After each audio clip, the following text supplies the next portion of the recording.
सप्ताह में 7 दिन ही क्यों होते हैं, पूरी तरह सैद्धांतिक तरीके से विस्तार से समझते हैं। बहुत प्रसिद्ध नामचीन लोग भी ज्योतिष पे उंगली उठाते रहते हैं और कहते रहते हैं कि ज्योतिष का तो विज्ञान से कोई तात्पर्य नहीं है। यदि विज्ञान से कोई तात्पर्य नहीं है तो मेरा आपको चैलेंज है कि आप सप्ताह के 7 दिन है इसके क्रम को विज्ञान के हिसाब से निर्धारित करके बताएं। नमस्ते, जय श्री कृष्ण। आज हम एक ऐसे बेहद रुचिकर विषय पे चर्चा करने जा रहे हैं जिसके बारे में आज तक आपने कभी गंभीरता से सोचा ही नहीं। हालांकि इस सिद्धांत का हम हमारे जीवन में नियमित रूप से पालन भी करते हैं। क्या आपने कभी सोचा कि रविवार के बाद सोमवार ही क्यों आता है, सोमवार के बाद में मंगलवार ही क्यों आता है, सोमवार के बाद में बुधवार क्यों नहीं आता, बुधवार के बाद में शनिवार क्यों नहीं आता, और सप्ताह में 7 दिन ही क्यों होते हैं, पूरी तरह सैद्धांतिक तरीके से विस्तार से समझते हैं। यदि आप मेरे YouTube चैनल पर नए हो तो मेरा आपसे करवद्ध आग्रह है कि चैनल को लाइक और सब्सक्राइब जरूर कर लें और बेल आइकन के बटन को ऑन करना तो बिल्कुल भी ना भूलें। प्रिय मित्रों, यहां पर मैं वैदिक ज्योतिष और विज्ञान दोनों के बारे में चर्चा करूंगा। भारतीय वैदिक ज्योतिष में 9 ग्रह माने जाते हैं, जिसमें से 7 ग्रह स्थूल माने जाते हैं, यानी उनका भौतिक अस्तित्व माना जाता है, और 2 ग्रह छाया ग्रह माने जाते हैं। राहु और केतु को छाया ग्रह माना जाता है। अब ये जो हमारे सप्ताह के 7 दिन है, इनका सीधा संबंध भारतीय वैदिक ज्योतिष में माने गए ग्रहों से है, न कि विज्ञान ने जो ग्रह माने हैं उनसे। आप देखिए, भारतीय वैदिक ज्योतिष ने 7 ग्रह माने हैं। कौन सा? सूर्य, चंद्रमा, मंगल, बुध, देवगुरु बृहस्पति, शुक्र और शनि। यही तो हमारे 12 है, जबकि विज्ञान ने तो चंद्रमा को ग्रह ही नहीं माना और पृथ्वी को ग्रह माना। यदि विज्ञान ने जो सिद्धांत दिया उसके आधार पर सप्ताह के 7 दिन होते तो फिर कोई ना कोई पृथ्वी का भी बार होता और चंद्रमा का बार नहीं होता। तो जो सप्ताह में 7 दिन दिए हैं वो विशुद्ध रूप से भारतीय वैदिक ज्योतिष की देन है, और आज पूरा विश्व भारतीय ज्योतिष के इस सिद्धांत का पालन कर रहा है। ये भारतीय ज्योतिष के लिए बड़े गर्व की भी बात है कि आज तक विज्ञान भी इस पर अंगुली नहीं उठा सका। अब बात करते हैं कि रविवार के बाद में सोमवार ही क्यों आता है। क्या इसका निर्धारण विज्ञान ने किया है या वैदिक ज्योतिष ने? तो चलिए समझते हैं। विज्ञान यदि बारों के क्रम का निर्धारण करता तो किस प्रकार से कर सकता था। मान लेते हैं कि भाई ब्रह्मांड में सबसे बड़ा ग्रह सूर्य है, इसलिए उसका बार सबसे पहले आ गया रविवार यानी संडे। अब यदि साइज के अकॉर्डिंग आता तो उसके बाद में सबसे बड़ा ग्रह तो बृहस्पति है, तो सोमवार के दिन तो गुरुवार यानी बृहस्पतिवार आना चाहिए था।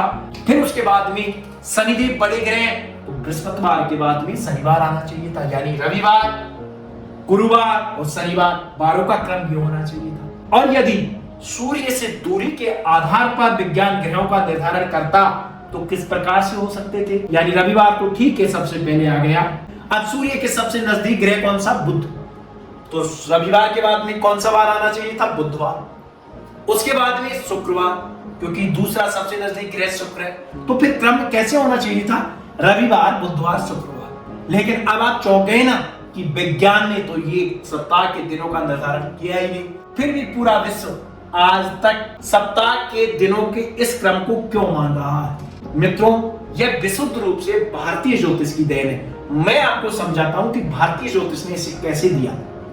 भारतीय वैदिक ज्योतिष में 7 होरा होती है, जो 7 स्थूल ग्रह होते हैं उनकी 7 होरा होती है, और एक होरा 1 घंटे की होती है।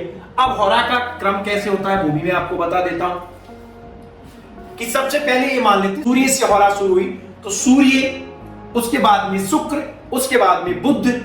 तो होरा का क्रम क्या होता है? एक होरा 1 घंटे की होती है, और होरा का क्रम होता है सबसे पहले होरा सूर्य की, फिर उसके बाद में होरा शुक्र की, फिर बुध की, फिर चंद्र की, फिर शनि की, फिर गुरु की, और उसके बाद में मंगल की। यानी 7 घंटे में होराओं का ये क्रम ऐसे रहेगा। अब फिर अगले 7 घंटों में ऐसे ही चलेगी। अब एक दिन में ठीक 24 घंटे होते हैं, तो 24 होरा। तो आप देखिए कि इसी क्रम से जब होरा चलेगी, रविवार के दिन पहली होरा सूर्य की होगी, यानी जिसकी पहली होरा होगी वो उसी का बार होगा। रविवार के दिन पहली होरा सूर्य की होगी, तो 24वीं होरा बुध की होगी। मैंने जो क्रम दिया उस आधार पे आप खुद कैलकुलेट करके देख लीजिए कि रविवार के दिन पहली होरा सूर्य की होगी तो 24वीं होरा बुध की होगी। अब रविवार समाप्त हो गया तो बुध के बाद में 25वीं होरा चंद्रमा की आएगी और जैसे ही 25वीं होरा लगेगी वैसे ही सोमवार शुरू हो जाएगा, यानी रविवार के ठीक बाद सोमवार आएगा। अब सोमवार में जैसे पहली होरा चंद्रमा की हो गई, ठीक ऐसे ही आप देखिए 24वीं होरा हो जाएगी गुरु की और फिर 25वीं होरा मंगल की आएगी। तो इसी क्रम से यानी जिस दिन जिस ग्रह की पहली होरा होती है उस दिन वही वार होता है। तो ये पूर्ण रूप से विशुद्ध रूप से भारतीय ज्योतिष की देन है, जिसको आज तक संपूर्ण संसार एज इट इज मानता आ रहा है। विज्ञान भले कितना ही समृद्ध हो गया हो, लेकिन आज तक इस क्रम में परिवर्तन नहीं कर सका, और परिवर्तन करना तो दूर की बात, आज तक इस पर प्रश्न चिन्ह भी नहीं लगा सका कि सप्ताह में ये जो वारों का क्रम है, जो दिनों का क्रम है, ये ऐसे नहीं होना चाहिए, दूसरी तरह होना चाहिए। या फिर विज्ञान ये भी नहीं कह सका कि सप्ताह में ये 7 दिन नहीं होने चाहिए, 8 दिन होने चाहिए या 9 होने चाहिए या कम होने चाहिए। मेरे कहने का तात्पर्य यही है कि भारतीय वैदिक ज्योतिष विशुद्ध रूप से एक विज्ञान है। कुछ लोग कहते हैं कि ज्योतिष का विज्ञान से कोई लेना देना नहीं है, या फिर कुछ लोग ये भी कहते हैं कि ज्योतिष एक कल्पनाओं का विज्ञान, ज्योतिष एक छद्म विज्ञान है। ऐसा कतई नहीं है। ज्योतिष विशुद्ध रूप से एक विज्ञान है, ये वैज्ञानिक पद्धति पे काम करता है। अब कुछ बहुत प्रसिद्ध नामचीन लोग भी ज्योतिष पे उंगली उठाते रहते हैं और कहते रहते हैं कि ज्योतिष का तो विज्ञान से कोई तात्पर्य नहीं है। यदि विज्ञान से कोई तात्पर्य नहीं है तो मेरा आपको चैलेंज है कि आप सप्ताह के 7 दिन है इसके क्रम को विज्ञान के हिसाब से निर्धारित करके बताएं। और यदि ये क्रम गलत है तो आज तक विज्ञान ने इसको क्यों नहीं बदला, क्यों पूरा विश्व आज तक इसको मानता आ रहा है। अब बात करते हैं कि फलित विज्ञान, जैसा कि श्याम मानव जी अक्सर कहते रहते हैं कि फलित ज्योतिष का विज्ञान से कोई लेना देना नहीं है। श्याम मानव जी, आप ज्योतिष के परिणामों को वैज्ञानिक मापदंडों में नहीं मान सकते, लेकिन मैं आपको फलित ज्योतिष का एक उदाहरण दे रहा हूं। आपने जी जीवन में जरूर अनुभव किया होगा, नहीं किया है तो आगे कर लीजिएगा। वैदिक ज्योतिष में, फलित ज्योतिष में चंद्रमा को मन का कारक कहा जाता है और चंद्रमा का सीधा संबंध जल से होता है। अब आप मुझे बताइए श्याम मानव जी, क्या जब आप पानी के पास जाते हो तब आपका मन शांत क्यों हो जाता है, तब आपका मन प्रसन्न क्यों हो जाता है? जब आप समुद्र में जाते हो या स्विमिंग पूल में स्नान करने के लिए जाते हो या फिर बाथरूम में भी आप नहाने के लिए जाते हो तो आपका मन गुनगुनाने को क्यों करता है? कहीं बहते हुए कलकल झरने के पास बैठकर आपका मन शांत क्यों हो जाता है? आप मुझे बताइए क्या कारण है?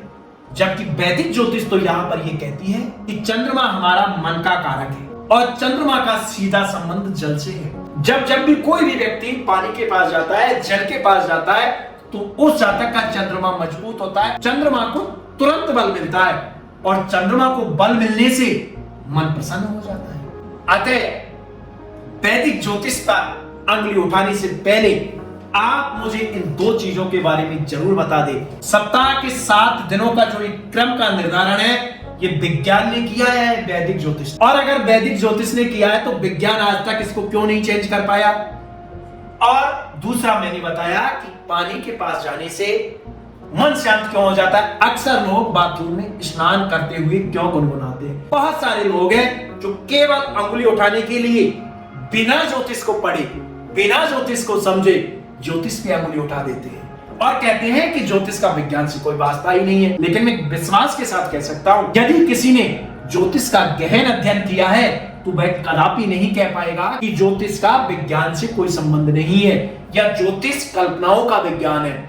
ऐसा नहीं है। यदि मेरी वीडियो आपको पसंद आई है तो वीडियो को लाइक और सब्सक्राइब जरूर करें और यदि आपको मेरे तर्क अच्छे लगे हैं तो आप कमेंट्स करके बताएं और यदि मेरे तर्क आपको अच्छे नहीं लगे तो भी आप कमेंट्स करके बताएं और अपने तर्क भी कमेंट्स में लिखे तथा मेरे इस वीडियो को उन लोगों तक जरूर पहुंचा दें जो लोग अक्सर ये कहते हैं कि ज्योतिष का विज्ञान से कोई संबंध नहीं है।